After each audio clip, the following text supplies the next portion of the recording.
you about to press publish on your, but this pops up and you're like, what is this? And then what is the age limit requirement?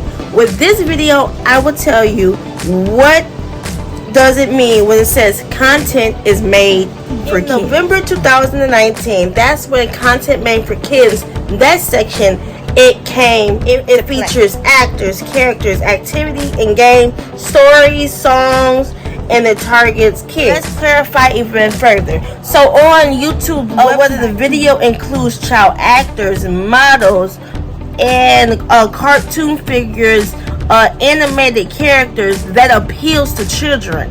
And it says the language of the video is extended for children to understand with play acting, simple songs or games, or early education.